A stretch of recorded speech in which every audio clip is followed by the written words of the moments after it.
Welcome everyone, welcome. Thank you so much for joining me this evening. My name is Mr. Aegis and I will be your teacher for this lesson. Tonight we're going to be talking about New Year's resolutions and why yours won't fail this year. I am a teacher in the real world. I teach health and wellness. Oh, thank you for those hearts. I teach health and wellness and I give lesson streams on health and wellness topics. Everything from mental health and wellness, mental health first aid, staying sane on social media, gambling and gaming. We talk about cannabis and vaping. We talk about winter health and safety, summer health and safety. So all kinds of physical and mental health and well-being subjects. And of course, we also stream game content, primarily first-time playthroughs and story-based games and classic stuff. But tonight, we're going to be talking about New Year's resolutions because it is Saturday, December 27th. And it's almost time for the brand new year. First, of course, congratulations. Congratulations, you made it through 2025. You finished another year. You made it. You did it. You're here.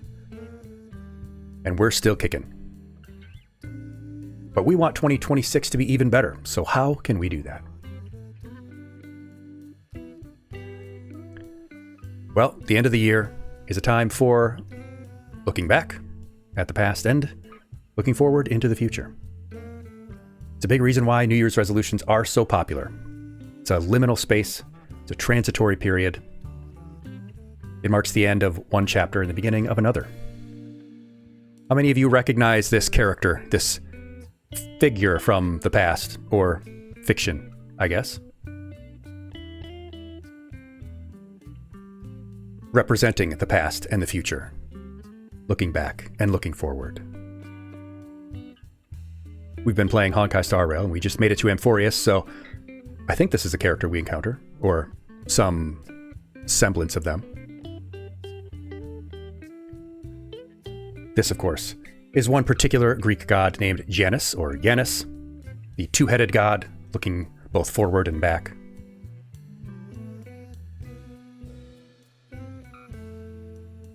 Oh, they do have a bit of a reference on them on Honkai. Probably. Maybe we'll load up Honkai after the lesson and check. But speaking of history, we'll talk a little bit at first about the history of New Year's resolutions. Why do we do them? Well, it goes back a very long time. It is actually an ancient concept. Way back in the day, in ancient times, the start of a new year or a new season was a time when people would try to, say, pay back their debts. They would try to do things to curry favor with their gods or their ancestors or whatever they believed in. They would try to make amends for whatever they did wrong in the previous year. It wasn't so much promises of what they would do better in the next year, but trying to right the wrongs of the previous year so that they would go into the new year with a clean slate. The Romans, not the Greeks, the Romans had Janus. They would make promises of good conduct in the coming year in return for favor. As time went on, though, and we got into the medieval period, there was a shift in how people viewed the new year, and it became a bit more spiritual and reflective. People would turn inward and think, how could I be a better person in the next year?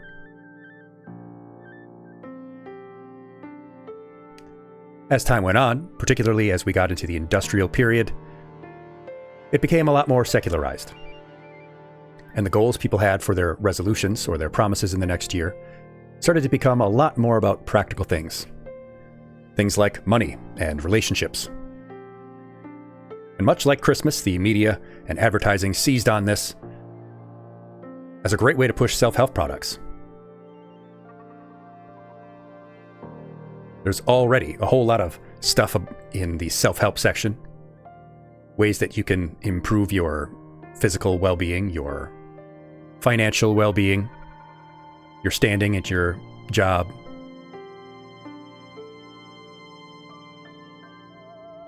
But one of the best ways they found to get people to buy their stuff was to push a negative self-perception. You can't sell self-help if you don't first make people feel like they need to change. If people don't feel like there's something wrong with them, well, they won't need your products.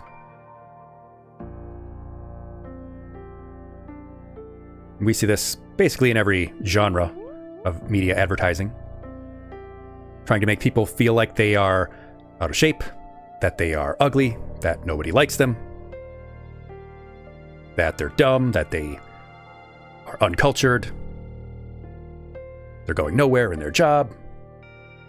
And if you make people feel like that, then they will buy your self-help books for being better in the dating world, for landing a better job, for making more money. All kinds of things. But there is still a natural, instinctive reason we have for wanting to do New Year's resolutions. And yes, as Ponima points out, comparison is the thief of joy.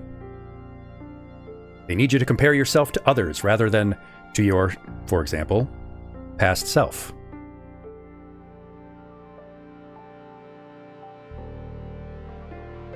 But resolutions are very powerful, at least people think they may be,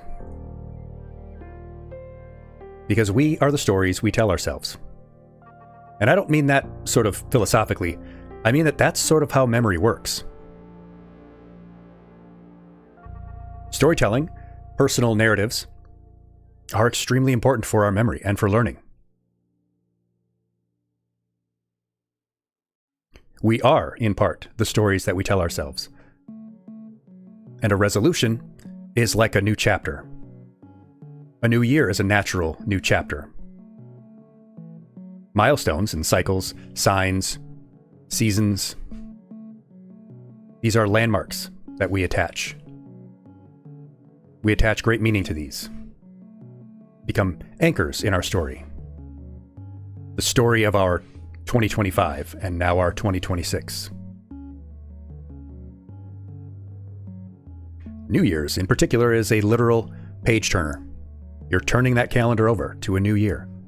It is a definitive new chapter in our lives.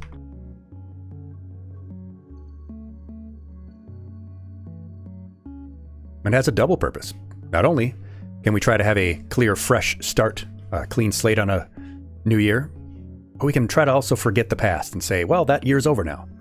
Can't change that now, but we've got this brand new year. It's a very powerful, compelling story to tell ourselves.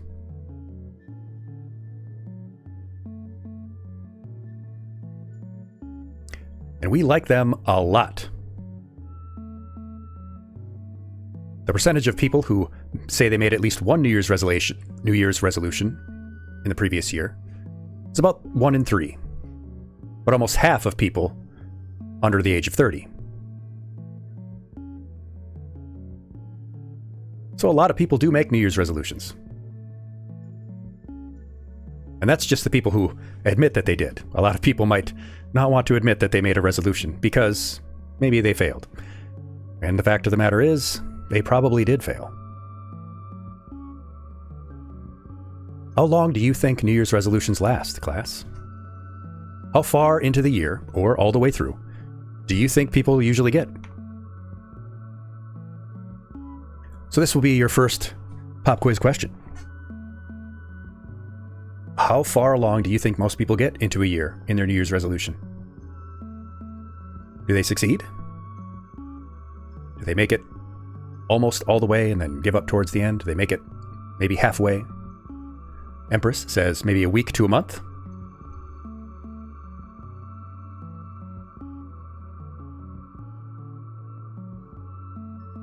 Vtuber says some people like to make vision boards. They believe the universe will conspire in their favor to attract the things they put on them.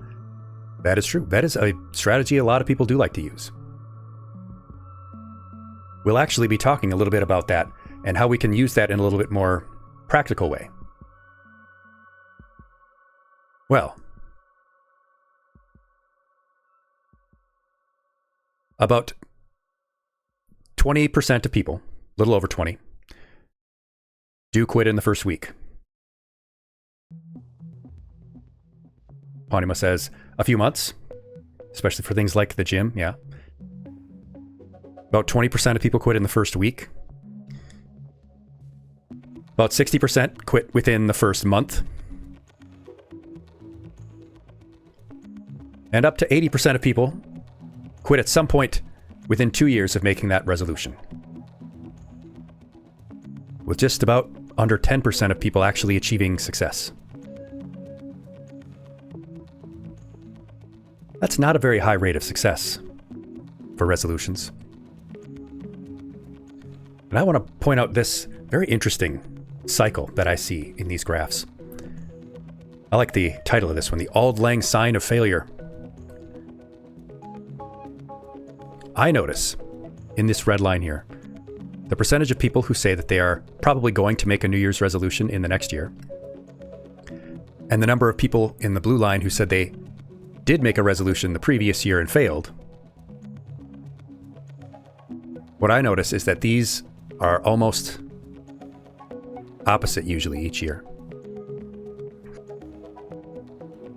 What might that tell us? If each year there's a spike in the number of people who make a resolution, and in that same year, a drop in the amount of people who failed their resolution last year. The Vtuber says they may set unrealistic goals, things they can't control, and they end up giving up. Very, very true. Anima says people want to succeed, but they get demotivated and they try again and again and again. Yeah, I think it's just an interesting pattern that emerges.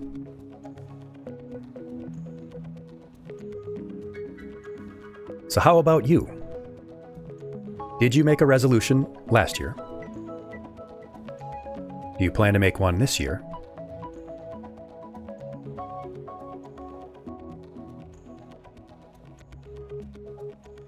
Have they worked for you in the past?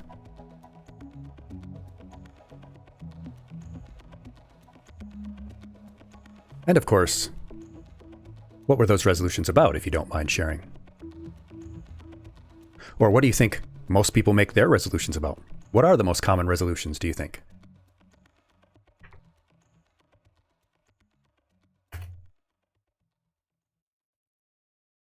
There's the usual ones that I'm sure we're all familiar with. Anima, you've never really tried to make any. Your sister has made a few. Especially about relationships, that is a common one. Vtuber, you like to? Empress would like to find a job and learn to make games and be a VTuber.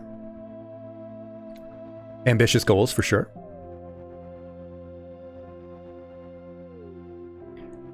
Vtuber, you like to include things that you have control over, like saving money. So not things that are tied to the whims of fate.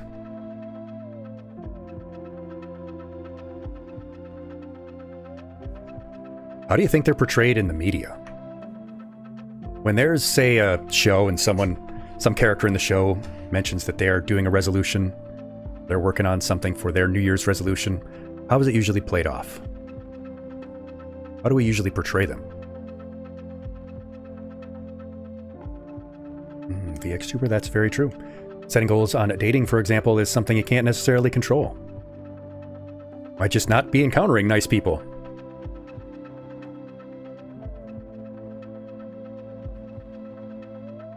Maybe we can think of ways to turn that more inward. Like, not necessarily a goal for dating, but just improving yourself. Yeah. Anima, you say the media most of the time represented as being done to inspire people. Yeah. And maybe inspiration/motivation isn't the best way to go about it. But in a lot of fiction, New Year's resolutions are played off as sort of doomed to failure. They're kind of played for that, the joke of always going to fail.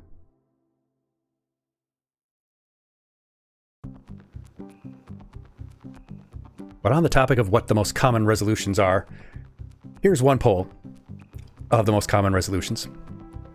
And the number one New Year's resolution people have is to save more money. Something very practical. Eating healthier and exercising more are two also very popular ones, along with losing weight.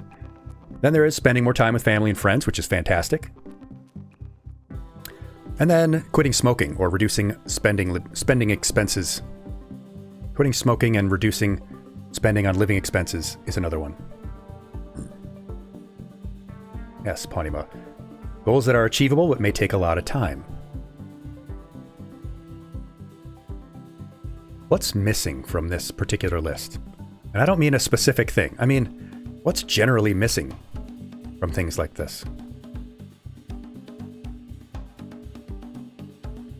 I see some very good practical goals here, like saving money. That's great. Eating healthier. Very good.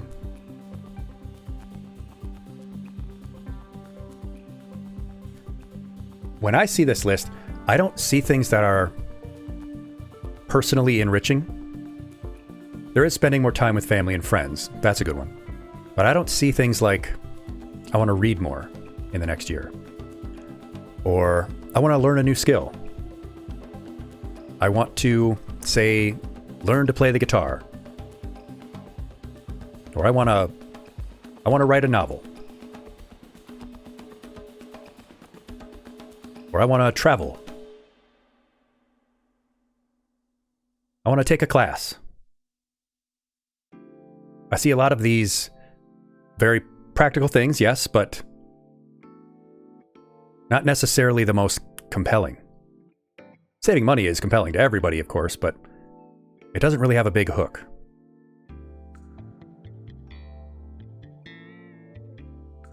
And we'll talk about why that's important. Why it's important to have these resolutions be something that has real meaning to you. So is it worth it, do you think? Is setting New Year's resolutions worth it, given the likelihood of failure? Do you think it's still worth it to do New Year's resolutions?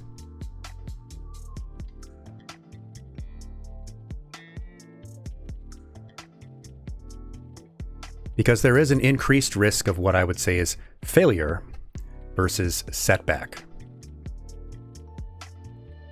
A lot of times in people's New Year's resolutions, they see any sort of misstep or falling short as a failure,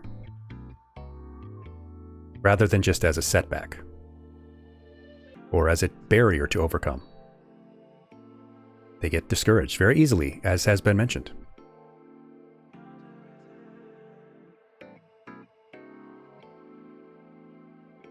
One particular issue is that we have goals here that are tied to dates, like January 1st through January 1st. But we don't have these dates tied to the goals. What I mean is that we haven't set a path. We don't have a plan.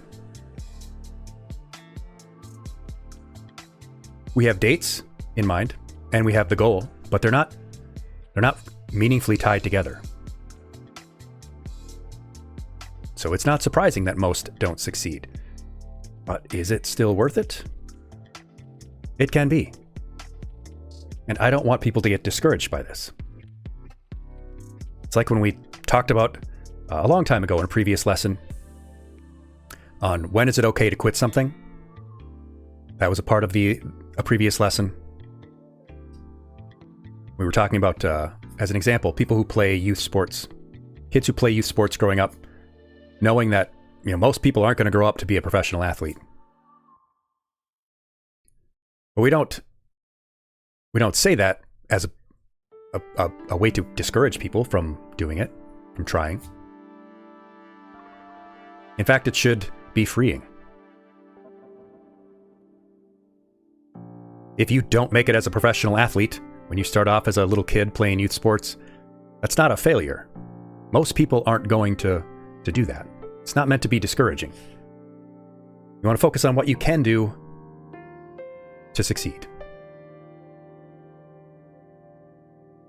There's a lot of theories in health and wellness, in public health, in medicine, on how and why people do actually make positive changes to their health. There are things like the stages of change model. But one thing that we kind of all agree on is you have to be ready to make a change There are different stages. People might be in a pre-contemplation stage, where they haven't really thought about a particular goal, something they want to do, something they want to change in their life. But it's New Year's. And a lot of people are doing things like, going to lose weight, trying to save money, and so they make a resolution like that. But they're not at a stage where they're ready to make that change or start that goal. Sometimes someone might be thinking about a particular goal. They've got something in mind that they want to do, but they don't really have a compelling reason. They haven't really told the story to themselves yet of why they want to do this. Is there a good reason why they want to save money? Why should they change their spending habits? Are they saving for something in particular? Is there something important they want to do?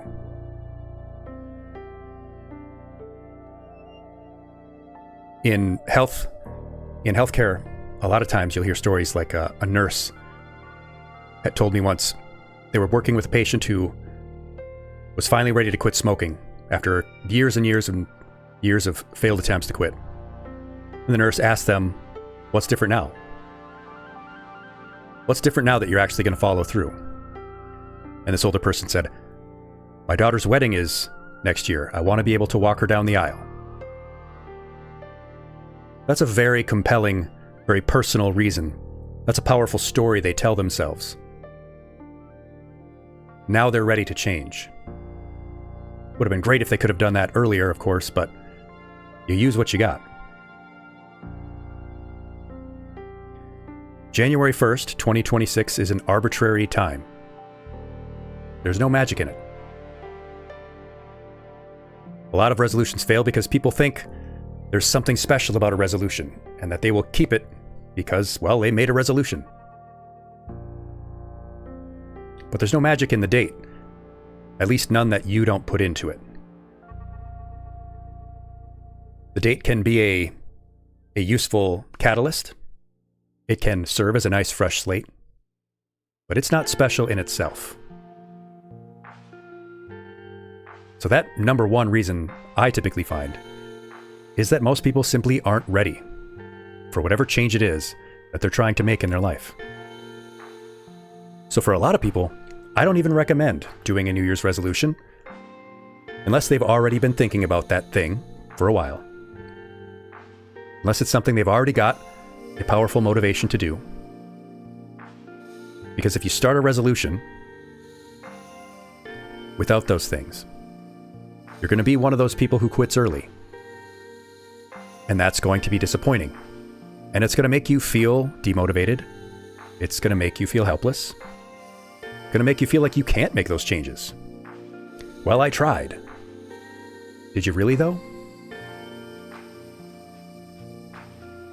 If you're not ready to start a new workout routine, probably best not to just start and then end up giving up.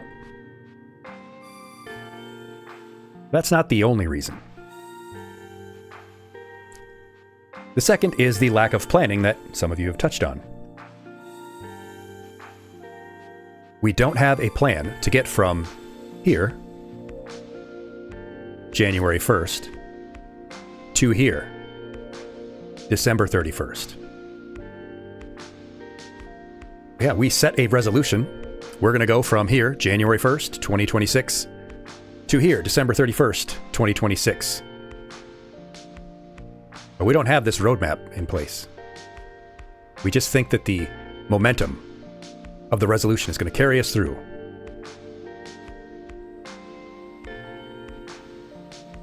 We make a resolution, but there's nothing between here and there. Between where I am today, someone who doesn't save money very well, to there, someone who does save money very well. Or from here, someone who doesn't play piano, to there, someone who does play piano. We don't make a plan. We make a resolution, but a resolution is not a plan. Sometimes we don't even have a here or there. We make a resolution to eat healthier in the coming year. Well, what does that even mean? Where are you right now? How unhealthy are you eating? How often do you eat unhealthy? And what's the there?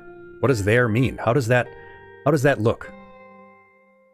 What would a you who eats healthier look like? What would your eating habits even look like? And as Broham McNugs points out, change is growth without the dopamine. Change is uncomfortable, and you need to get comfortable being uncomfortable. Very true. And Ivy points out, people want the outcome. You feel like you want the outcome, but you don't want the day-to-day. People fall in love with the idea of the end goal, but not of the work.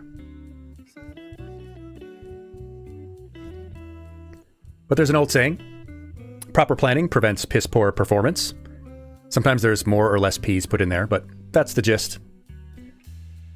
When you make these vague goals, not even really goals, just resolutions, it's harder to know if you've achieved them. It just sets you up for failure. And those feelings of guilt, lack of self-efficacy, feeling like you don't have self-mastery. You're not in control of yourself. You gotta love the journey, not the destination, Vtuber puts it. Yes, yes.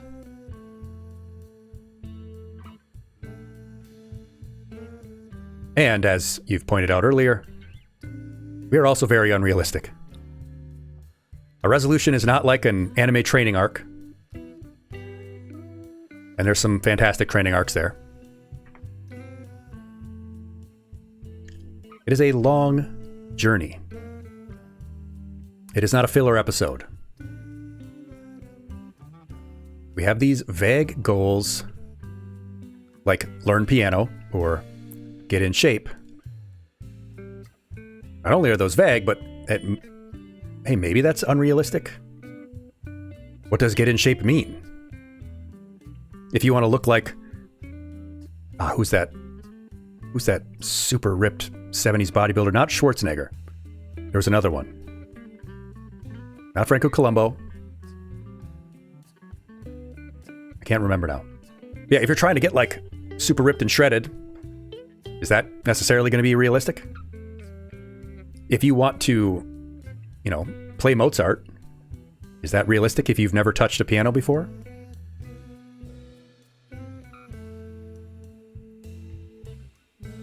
Stallone was pretty ripped. And I think the guy's first name was Frank, not Frank Stallone. Frank Zane. I don't know why that was the guy that came to mind.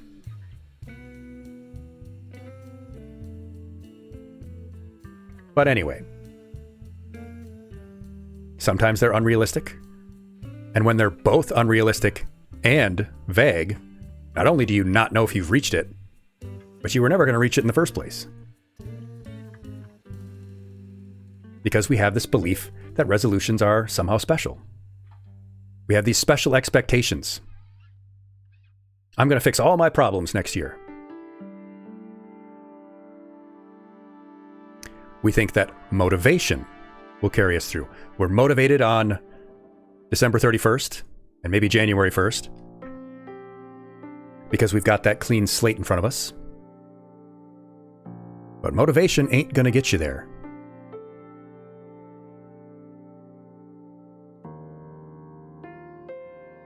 So let's do it right. If we're going to do this, let's do it right.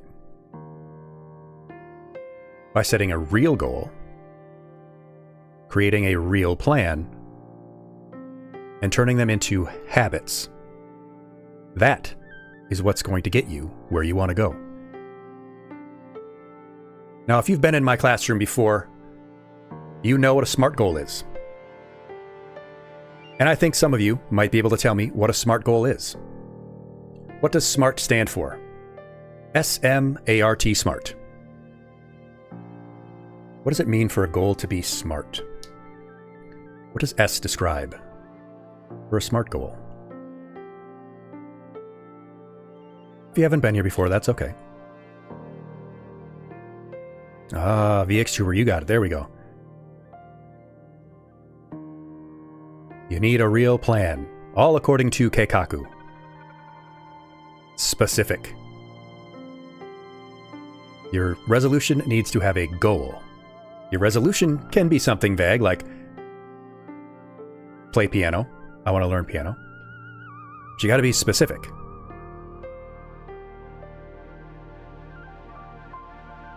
If you want to save money, be specific.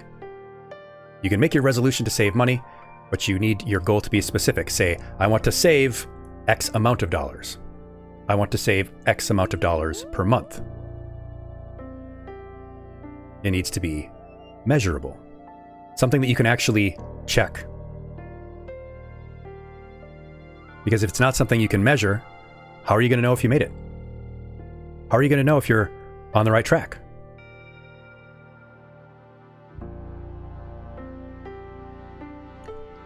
Jetstream Sam got some of them. Very good.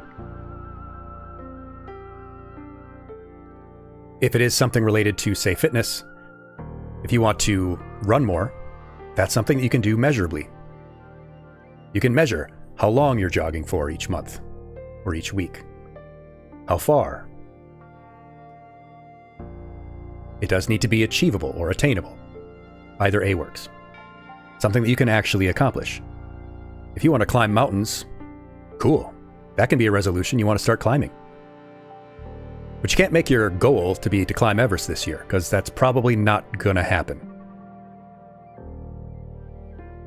It could be something more achievable, like climb the tallest peak within the county you live in. Unless you live in, like, the region of Everest, in which case, don't do that. It also needs to be relevant. That's where we get into the goal being something that actually means something to you. And yes, time bound. Can't just be I want to climb a mountain someday. It does sound really smart, Ponima, you're right. Very smart people figured this one out. So let's transform some of these vague resolutions into a smart goal. So, a bad example would be, I'll eat healthier. I'll eat healthier is a good idea. Something better would be, I'll eat less fast food. That's a little bit more specific. Now you're talking about which specific unhealthy food you're eating. A bad one would be, I'll be better with money. A better one would be, I'm going to save money for this anime convention I want to attend. Now you've got something you can wrap your head around. Yeah, Sam, specific in terms of goals, you think of practicing like basketball, lacking stamina. That's something more specific. Why is this important?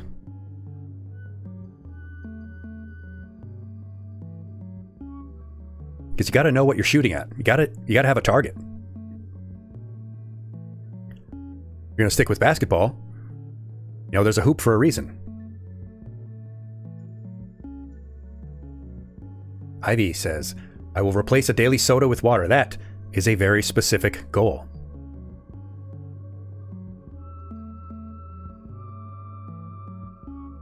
For measurable, there are a lot of ways you can measure your progress toward a goal. If you have a specific goal like, I'm going to eat less fast food, you can measure that by saying, I'll limit fast food to 1 time a week. If you're eating fast food 3, 4, 5 times a week because you're busy with work or school and that's what you got time for, but you make a specific goal, I'm going to do that less, and you set up something measurable like once a week. You're not cutting it all the way out. Maybe that might be unrealistic for you, but you've made it measurable. Now you can tell each week if you actually met that goal. If you set a specific goal like, I'm going to save $2,000 for the convention, you can measure that by saying, I'll set aside $40 a week. Sam's goal is to not have blisters on their fingers because they're building a Gundam with no nippers. Which Gundam? Which Gundam is it? And why is this so important? Well, if you don't have any way to measure your progress, you don't know if you need to make changes. You won't know if you've met your goal.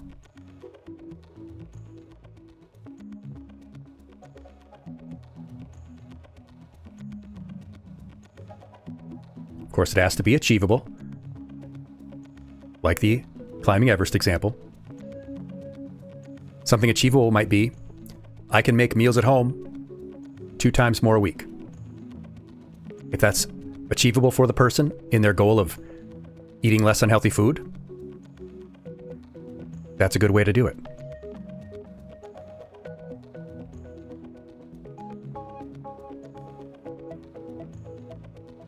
If that person's trying to save money, they ask themselves, can I free up $40 a week? Making sure to check how achievable your goal is helps you think about the how. How can I do it? If I want to save $40 a week, how can I do that? Sam, you're doing a Master Grade Zaku and the RX-78. 2-in-1. That might be the reason. Yes, yes. But then you've got 2 and you can pose them together.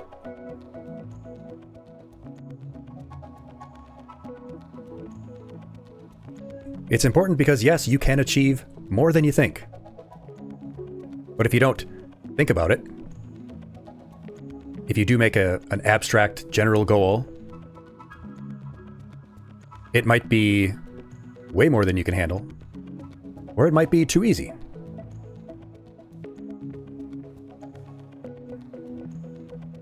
We get to a very important one, that's relevant. Relevant because there are 3 tiers here, and you see they say motivation, willpower, and discipline. Motivation is the lowest tier. Willpower is a little bit better, but discipline is the best. You need to choose goals that are meaningful to you. Because the more meaningful the goal, the more important it is to you, the easier it's going to be to keep going when the going gets tough. Motivation will only carry you through when it's there. Willpower can also ebb and flow, but discipline is something you have all the time. So you need to ask yourself questions like, why is reducing fast food important to you? It is a good goal. It's very important. But why is it important to you? Why does it matter so much to you? Is it health related? Is it about financial consequence of eating out too much? What's it going to do for you? How's it going to improve your life? How's it going to make you happier? Thinking about that is what's going to keep you going.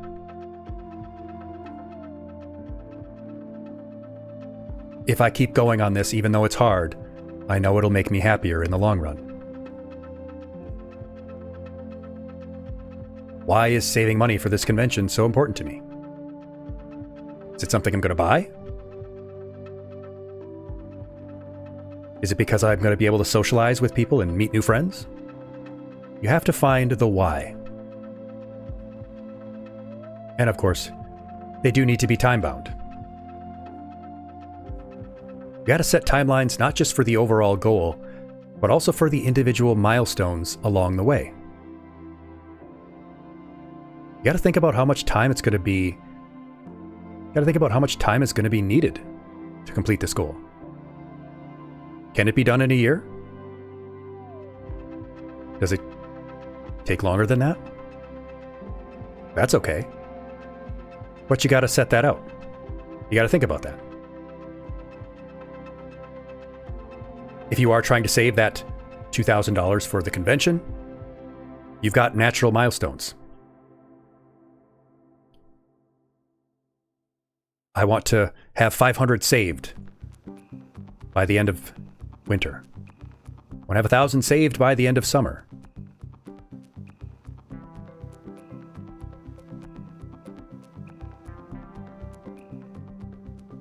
Set out those milestones so you know if you need to adjust. Or maybe, hey, that was too easy. I can save even more than that. I've saved way more than that halfway through the year. Yes, Sam. And a lot of group projects, people don't really have a sense of the time. And Vtuber, yes, discipline helps you achieve your long-term goals. Motivation, willpower can help you with the short-term goals. You might get extra done on a goal if you have particularly high motivation that week or that month. There's going to be the downtimes.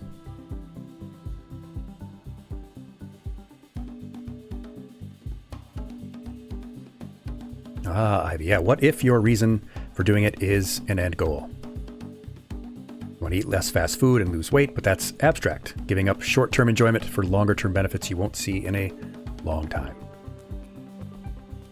Well, you can break down the shorter-term benefits that it does have.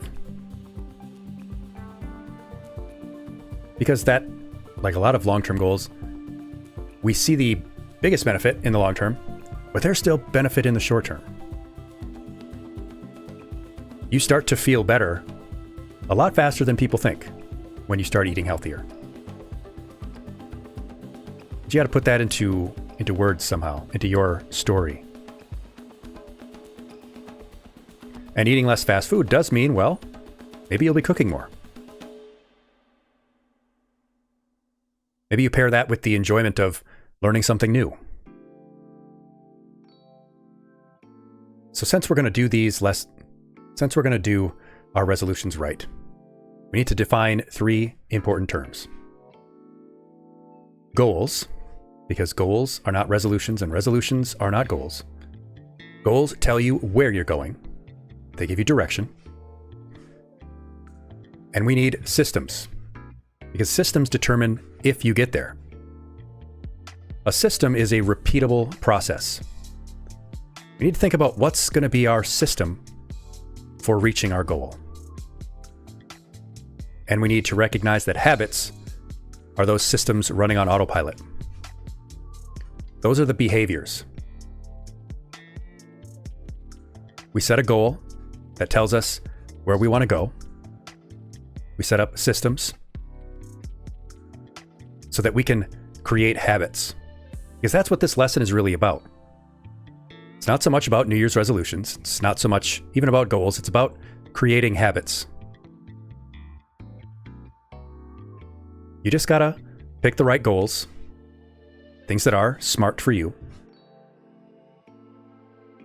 You set up your system, what's going to work for you to create habits, to get your behaviors running on autopilot.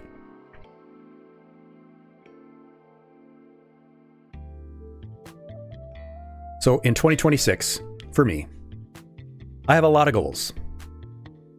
They're not necessarily resolutions, but I've got a lot of goals. I didn't meet my 25 goals. Not all of them, at least. I got the good new job. Taking good care of my little ferret buddies. Keep plugging along on my Twitch streaming. But there were other things I didn't do. I didn't work on the novel I've been writing as much as I wanted to.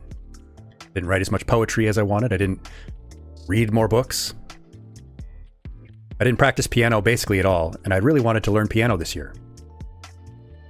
And I fell off on all my Spanish. So 2 of my resolutions are going to be to get back to learning Spanish, and I'm going to get back to learning piano. Now, of course, I could also say I want to be a Twitch partner, but I don't know how achievable that is. There are so many things that are out of my control in that regard.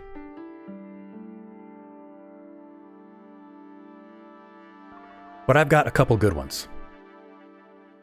Sam, you want to learn how to make beats? Gonna get yourself Fruity Loops and make some beats? Make some sick beats?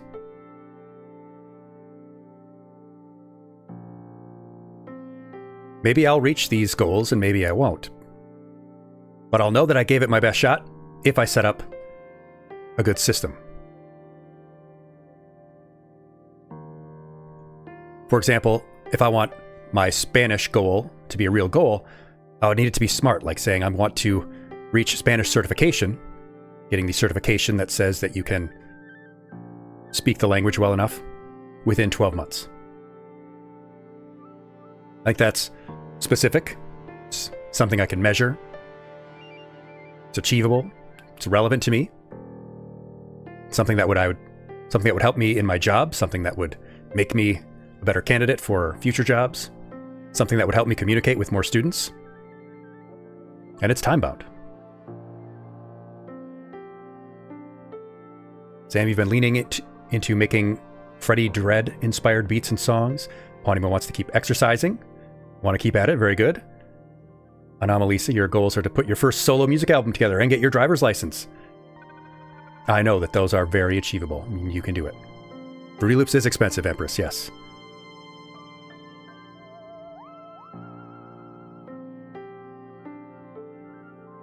So let's take one example. And conveniently, we're going to set ourselves up for success, or set this hypothetical person we're talking about up for success, who wants to engage in regular exercise. How can we help this person do that? Well, we want to create a system, for example. Let's say they've got a good goal.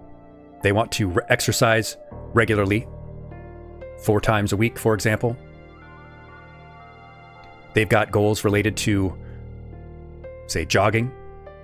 They want to jog a particular amount of miles each week. Maybe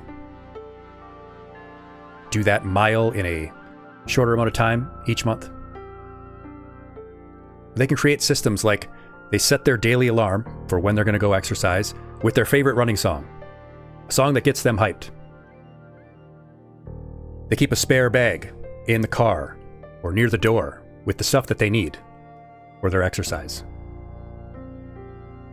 They create a backup.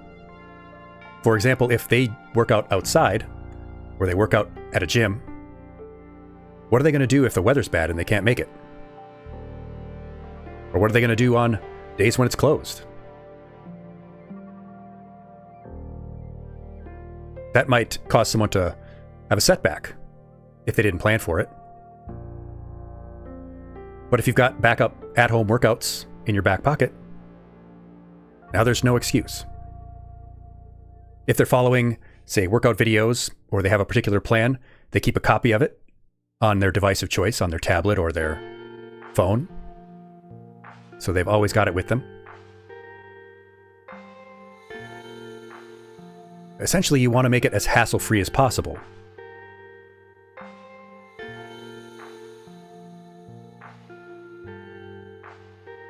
If you've got a goal of, say, studying Spanish, do you keep your study materials on your phone and your laptop and your main PC? Maybe you download some of your favorite TV shows with the Spanish dub.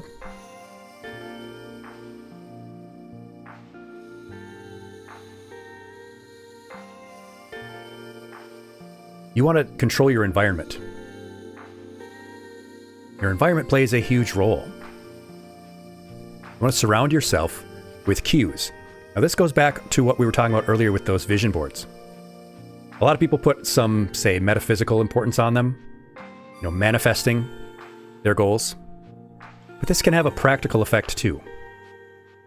If you surround yourself with reminders, with cues, posters of a guitar, your wallpaper being a favorite musician, not your house wallpaper like, your phone or laptop or whatever.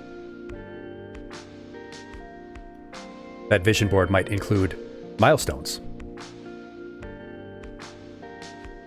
A little checkbox where you can check off where you've successfully been able to play your first song, your first simple song on guitar. Those cues can be reminders. They can be motivation. It can help make you think of yourself more as a person who does those things. Consider convenience whenever you can. How can you make it more convenient for yourself? Keep the good things close at hand.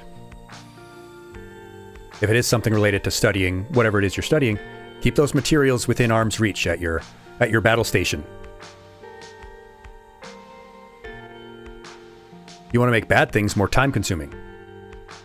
If your goal is about quitting a bad habit, smoking for example, or buying too much online, doing too much online shopping, make it less convenient to do those things. Log out of all your shopping sites. Don't save any passwords. Make yourself have to go through the process of logging in, doing your stupid 2FA, MFA authorization to get logged in. Don't save any credit card information. Clear all that stuff out. Make it inconvenient.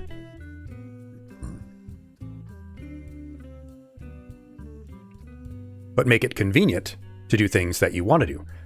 I have this little cheap keyboard that I got, and I've set it up right next to my battle station today. So now when I'm bored, I don't really have any excuse. I can just swing that thing over and open up the piano website.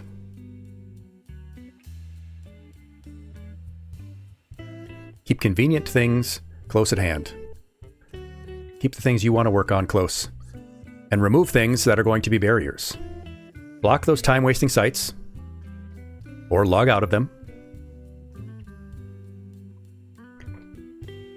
If you have a bad habit, keep that bad habit paraphernalia stuffed deep in a back closet shelf. Make it inconvenient. Don't keep it on your nightstand.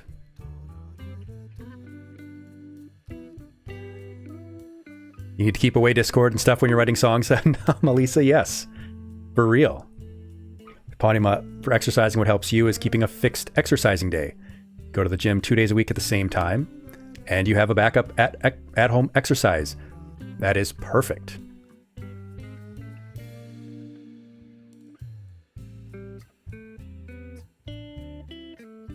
We're creating habits.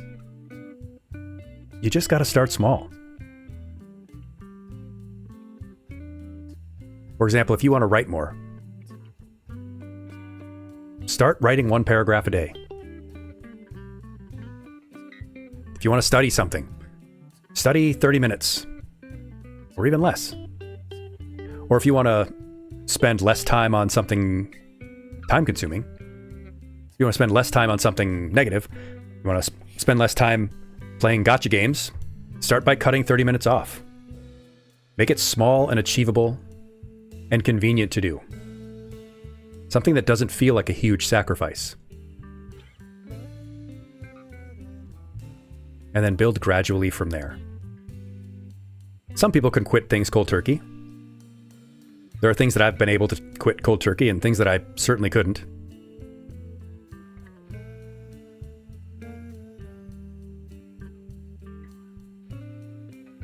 But if you do want to start small, and you should, plan those gradual step-ups. Start with that 1 paragraph a day, and then go to a page a day, or 2 pages a week, or whatever is going to work for you. If you find that a step up is too difficult, adjust. Don't stop, don't quit, but just adjust. This goes back to that setback versus failure thing we talked about earlier. If you try to increase the amount of time that you're jogging, and you just find that you can't do it, you just can't find the time, you're just not able to do more, adjust fire rather than feeling like you failed. When you started this goal at the beginning of the year, you didn't know if you would be able to make it for sure. So it's not a failure if you haven't made it by the end of the year. It's only a failure if you gave up. And even then, it doesn't have to be a failure. If it's something for personal enrichment, like those goals we talked about, say reading more, socializing more. If you didn't read 10 books in the year like you wanted to, but you read 5, did you really fail? You still read 5 more books than you did the previous year. If you only went to 5 parties rather than 10 like you wanted to when you made your goal of socializing more, you didn't fail. if you did socialize more. That's where resolution can be generally helpful. You made a resolution to read more, to socialize more. Your goals were specific, measurable, achievable, relevant, time-bound, etc. Your goal might have been 10 books. You shot for the moon. You didn't make it, but you still read more than you would have otherwise. Your resolution was still a success.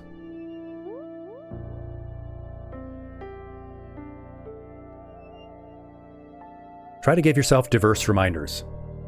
You can have physical notes around the house. You can set alarms. You can put it on your schedule. My Google Calendar schedule is jam-packed with all the stuff that I need to do each day. Exactly, Anomalisa Keys, the old black and white thinking telling you that it's failure when there was still progress. Most importantly, though, just do it. Just start. Don't let perfect be the enemy of good. Make it first, and then make it good later. The cliche is that 10% is infinitely more than 0, but it is. The person who starts today and does 10% of what they want to do is infinitely better off than the person who wants that same thing and doesn't do it at all.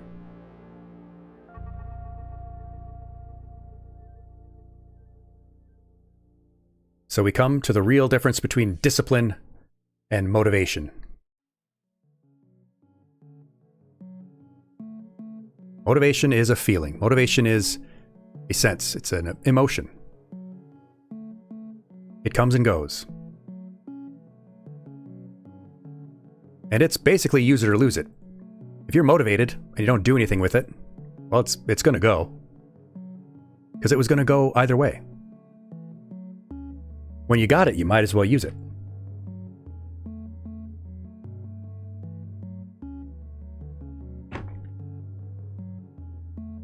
But you can't rely on it. You can try to create it. You can try to keep motivation high. You can try to keep motivational reminders around you. But you can't force motivation. I have pretty strong ADHD, and that really relates to me.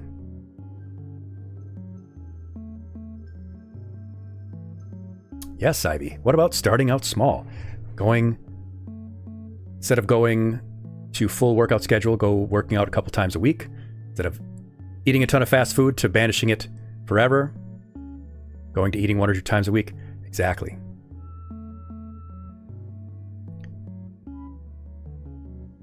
That's actually something I incorporate when I give people workout advice. I get that not infrequently. People ask me for exercise advice. And when I give them a first week's workout schedule, a lot of times they will say, this is way too easy. I'll tell them, I want to know if this is too easy for sure. I need to see where you are right now. If this is something you can easily do in a week, not only is that going to inform us both of how much more you can do, but it's going to instantly create motivation. It's going to show you in very tangible ways, well, I can do this. That's a baseline that you then always have. You can say, I can do that. Give me something harder. By starting out small, you're showing yourself that you can do it.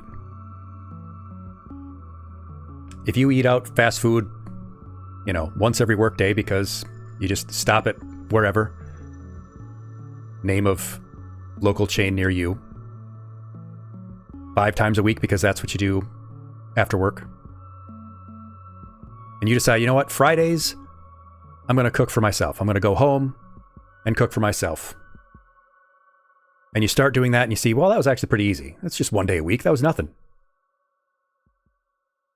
I don't have to work the next day anyway, so I'll cook on Friday. That increases your sense of self-mastery, your sense of self-efficacy. You prove to yourself immediately that you can do that. You might tell yourself then, well, I don't have to work the day before Monday, so I'll do it Monday and Friday. I'll make something beforehand on Monday. I'll make something before Monday for Monday's dinner, and then I'll make something after work Friday for Friday's dinner.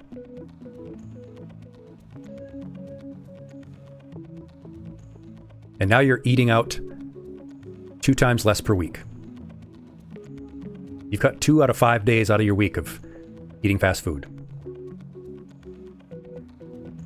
You're eating fast food 40% less right off the bat. This actually helps you create discipline. Because discipline is basically motivation in action. It's a behavior. Motivation is a feeling. Discipline is a behavior. It creates motivation. Each day that you do the thing you need to do, studying, practicing, cooking, exercising, reading, each day that you do it gives you a benefit that's much greater than just that one day. Because every day you do it increases your motivation. Tells you that I can do this. I did it yesterday. I can do it.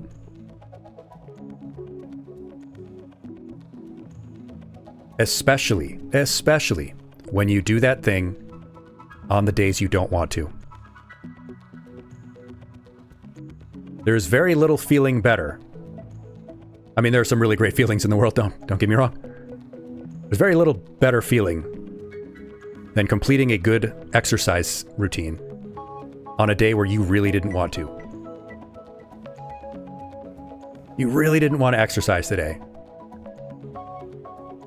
But you go out and you do it. The end of that workout feels better than almost any other workout. That sense of self-mastery is intoxicating.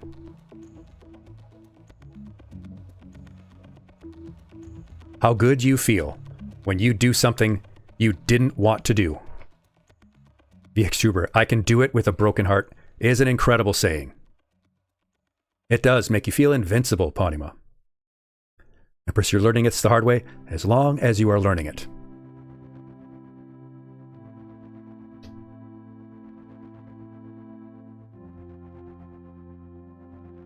Gosh, who was that?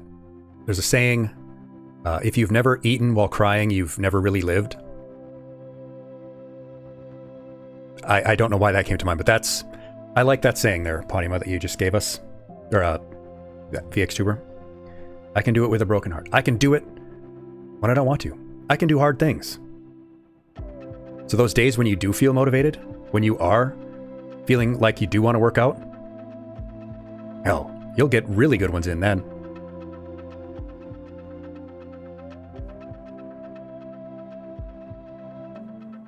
Self-mastery. That's what it helps create. Actions increase your motivation. They increase your confidence. And the more confident you are, the more motivated you are, the more often you do the action. And the more actions you take, the more motivated you feel. Creates an incredible feedback loop. This gives you the repetition that becomes an identity. You stop being a person who wants to speak Spanish to being someone who speaks Spanish. You go from someone who wants to play music to someone who plays music to a musician. Becomes your identity. Because we are what we repeatedly do. We said at the top, we are the stories we tell about ourselves.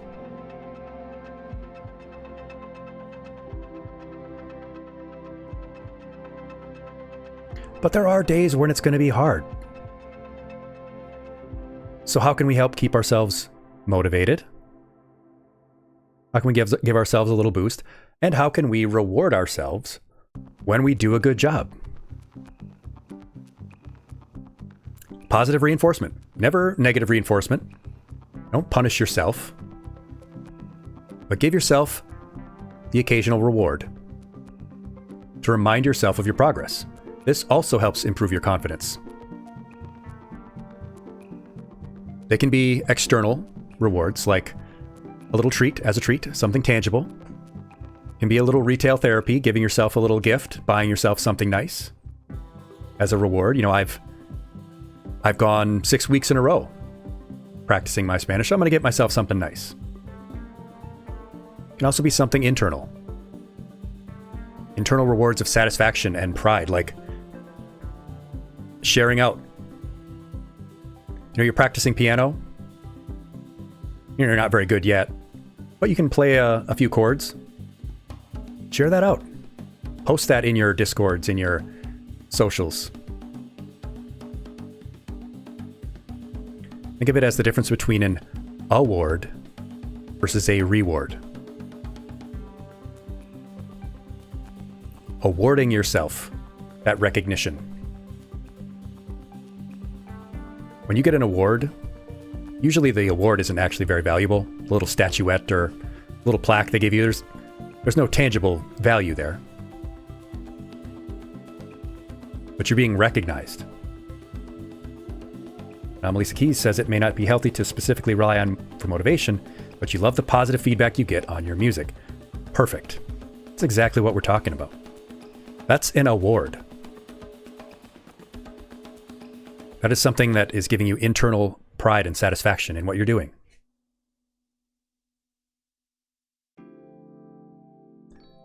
They're good for short-term goals because they encourage repetition. Say if it's something related to grades. We haven't talked about grades as a goal yet, but something that's related to grades. After you get your first quarter grade or your midterm grade, and that comes in really good, and maybe you buy yourself a game. Buy yourself something that you want.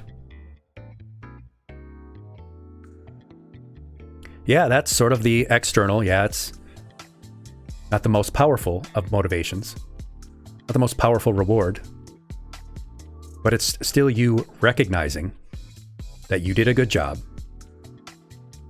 and you deserve recognition for it. Let's say we turn that longer term goal into a reward. You can do something that will remind you of your mastery. You wanted to get yourself a GPA over 3. You stacked up those short-term goals, and you ended up with a 3.2.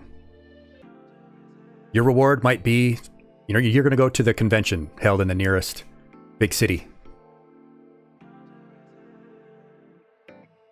Why would that be a particularly powerful reward? Because that's something that is a memory. You go to a convention, it's not a tangible item. It's not a plaque on the wall. It's not a game on your shelf. But it's an experience. And you'll always remember that the reason you went is because you got your GPA goal. It will be a powerful reminder that not only did you deserve that you earned it, but it reminds you every time you think about that convention, every time you think about the memories you had there, reminds you that you did it. You mastered whatever it is that you were rewarding yourself for. That feeds into your future goals. That feeds into your future resolutions. You remember, I can do hard things. I did that. I can do this next goal.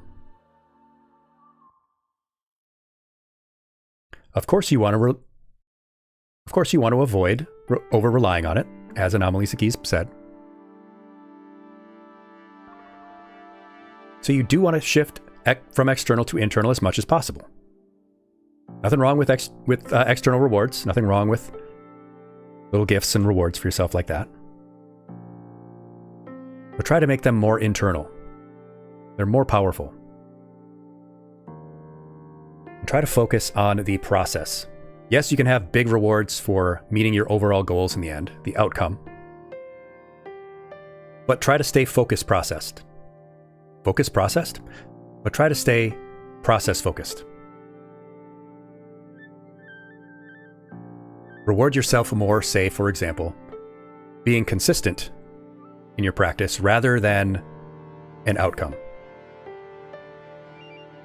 Not so much on how many new songs you learned, but did I stay consistent in my practice?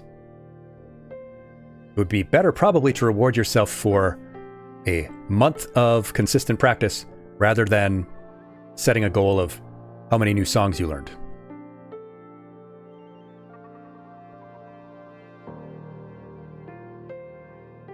And of course, try to make them non-material when possible.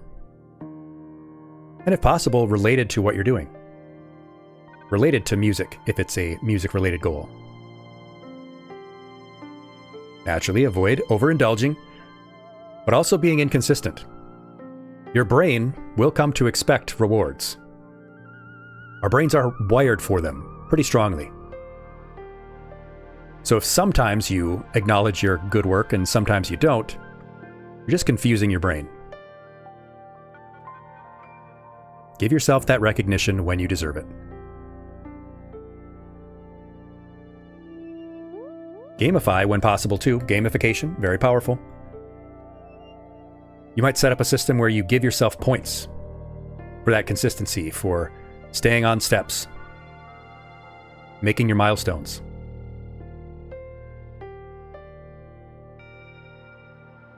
It's also a good possibility to connect with others, involve others in your rewards.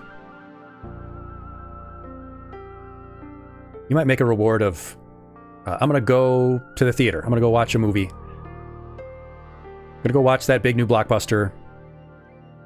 I'm going to go with a friend because I met this goal. Or I'm on the right track towards my goal. Other people are now involved in your goal, in your reward.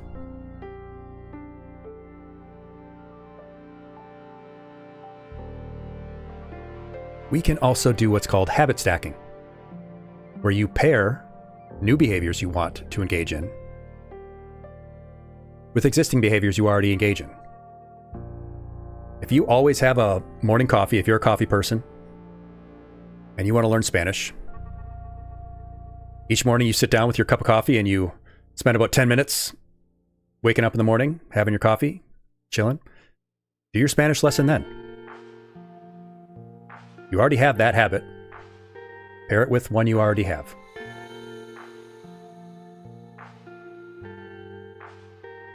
If you play a particular game 5 days a week, you are a big-time League of Legends player.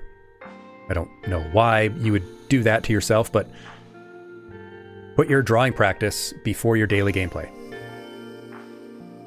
I'll draw for 10 minutes before I play.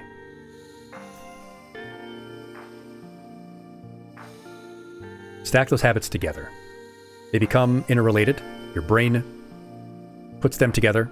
It comes to expect doing them together. Starts to enjoy doing them together. Yeah, coffee and writing lyrics, Anomaly's keys, exactly.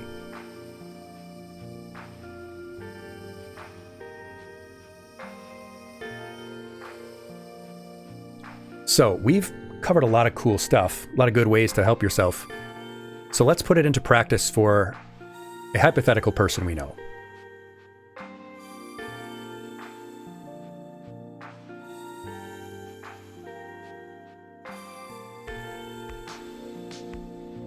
This is the symbol for Blender. I don't know Blender. It would be cool to learn. It's not something that I am particularly motivated to do. But if we have a friend who wants to learn Blender, how could we help them learn Blender? Well, let's practice together. We want to be smart with their goal, right? Like these anime characters with their incredibly high IQs, except for Goku and these two others. I don't know these two other characters, but apparently anime fans think that they are not very bright. But we want our goal for our hypothetical friend to be smart. How could we make our friend's goal to learn Blender specific, measurable, achievable, relevant, and time-bound? You can just make these up. You can just make these goals up in your own head. Think of a reason why someone might find this to be relevant to themselves. Oh, these are Luffy and Gintoki. I know one of them is from One Piece.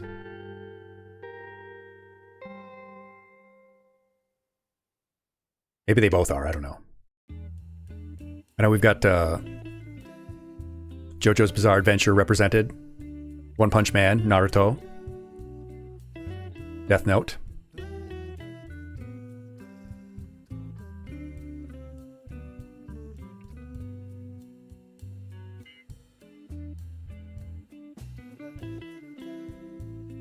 So if we had our friend who wanted to learn Blender,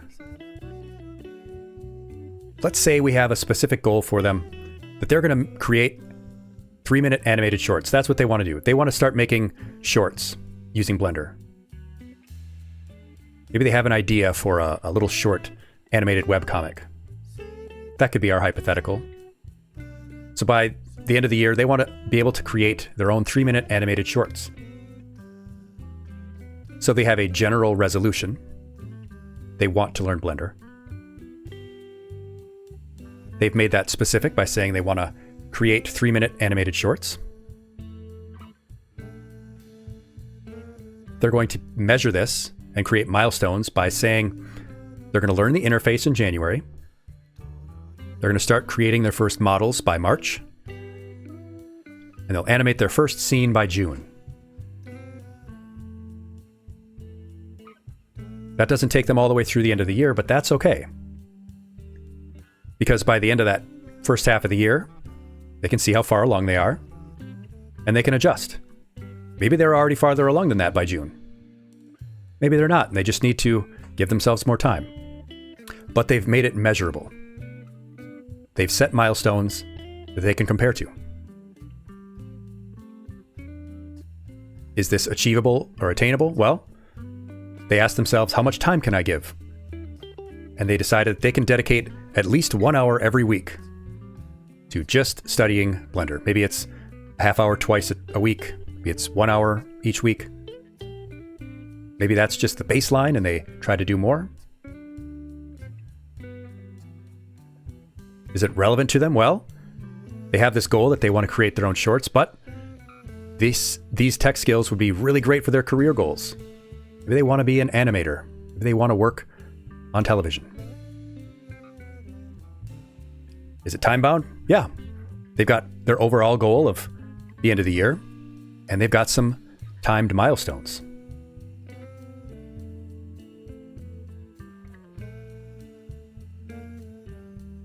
So we're going to set them up. For success in their environment. We get their workspace ready. Before they start their goal, they've downloaded all of the programs that they're going to need. They bookmarked a couple of guides that they're going to follow. They've stacked with their habit of drinking coffee every morning. They're going to try to do their practice with their morning coffee. They're going to start small. They're going to do little 10-minute tutorials that they're going to watch and follow along. Going to help to make these habits for themselves by doing it consistently at the same time in order to turn a routine into a habit. We have a system set up. We started with a resolution, very general. We turned it into a goal. We set up a system. And that's going to give them a routine that eventually becomes a habit.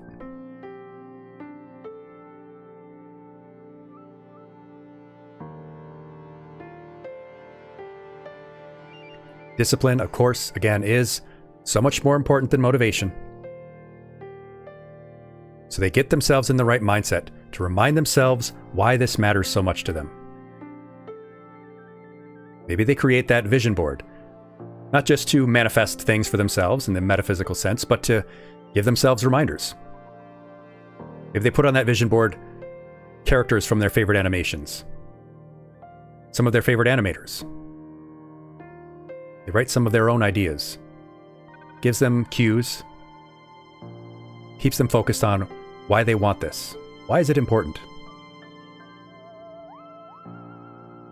Because when motivation is low, if you still commit to that 10 minutes at least, that will give you the motivation next time.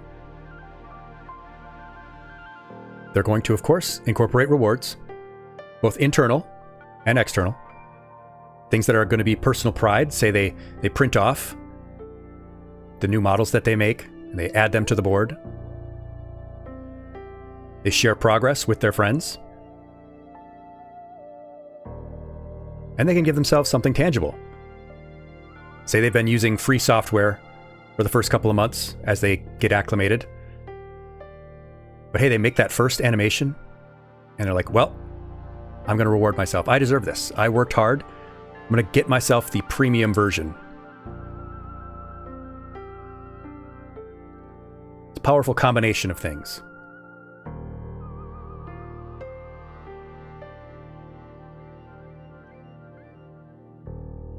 Of course, we also need to help remind them to accept that there will be setbacks. It's going to happen. Be flexible, just adjust fire. There's a fine line between holding yourself accountable and condemning yourself, judging yourself.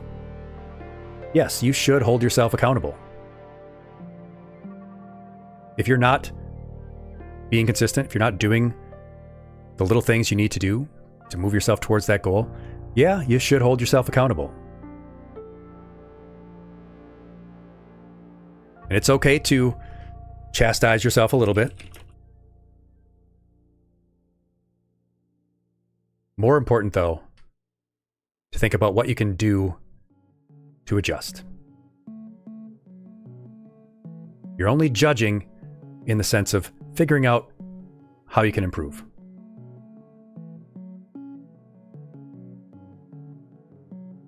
Because you can do it. You know that you can, because you already went through the process of checking.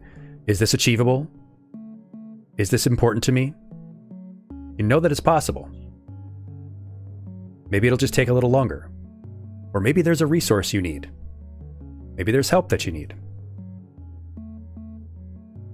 But turn that judgment from condemnation to adjustment. So what are your New Year's goals, if you have some?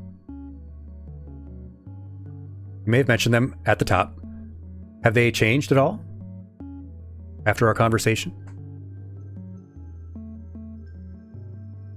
Have you thought a little bit more about how you could turn those into something measurable, more specific?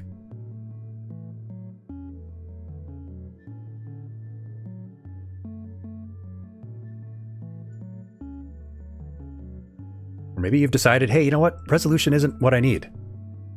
I need to spend a little bit more time thinking about my goals, what I need.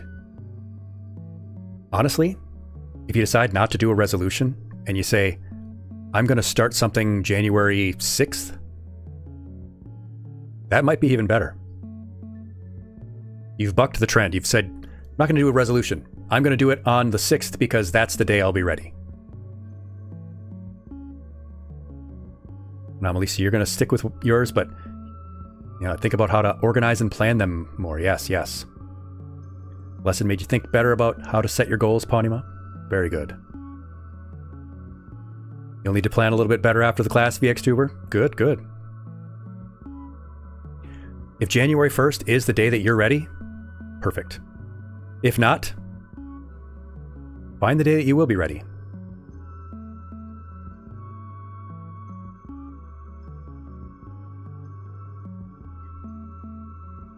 If nothing else, now you're thinking about it more. You don't need to just do resolutions because it's what people are doing. Empress, you're trying to do your goals now so you won't forget. Very good. Very good.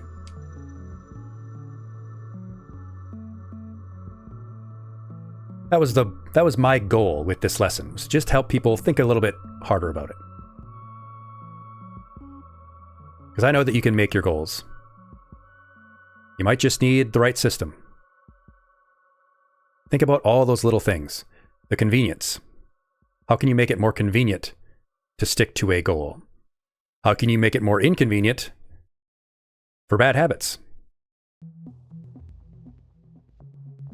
If you want to use cannabis less, how can you make it less convenient for yourself? Be getting only very small amounts so that it's inconvenient for you to have to go get some more. Or keeping your paraphernalia hidden away. Harder to go get. It's not just readily at hand, right at your desk.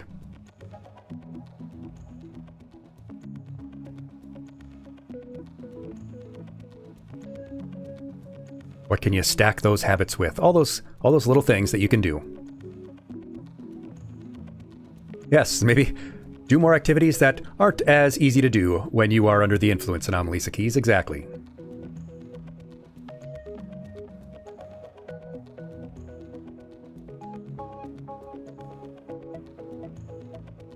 But if you think about it a little bit, you'll find a lot of great little ways that you can make your goals easier.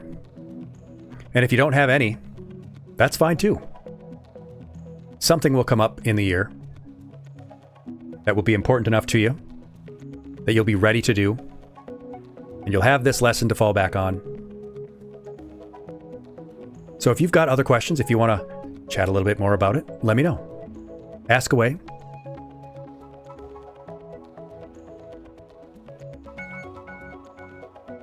But I know that you can do it, and you did a great job in this lesson class.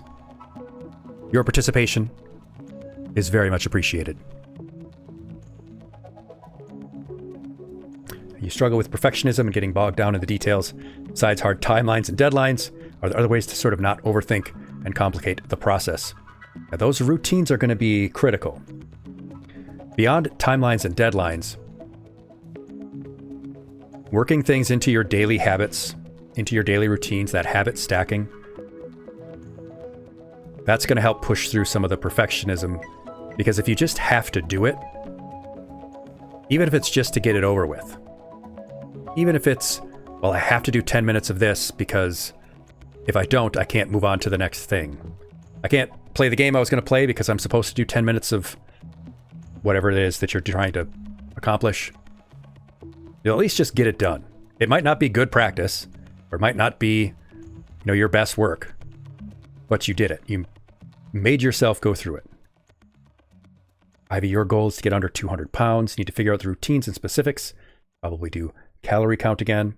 A lot of great resources for that available, of course, and be happy to do what I can to help. Can a New Year's goal be a one-time thing, you ask, Ivy? Absolutely. The resolution is just something you want to do. A resolution is just something that you want to change. It can be anything you want. And if it is a one-off thing, we talked about how meeting goals gives you the confidence to set further goals.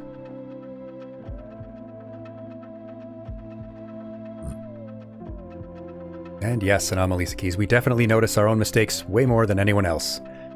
Definitely my harshest critic. But that can be where accountability externally helps too. If you involve others in your process, you're sharing out what you do, it can help put it into perspective. When someone else tells you, wow, that was great.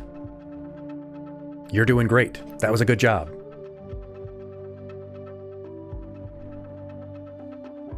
That can be sort of positive gaslighting, or I guess counter gaslighting, in that I'm gaslighting myself by telling myself that I'm not that great, that my mistakes are glaring and all that. Someone else's perspective can give you a little bit more objectivity. Well, I think this was a pretty good lesson, pretty good conversation. I think we did some pretty good work here, class. I hope it gave you some help. Hope it helped you put things into perspective and will help you have a even better 2026. Thank you for the gold stars. Yes, Pawnima. One thing that's nice is sharing a bit about our weakness with those we trust makes us less hard on ourselves. Yes, yes, very true. You're all so welcome. I'm happy to do it. I love giving these kinds of lessons.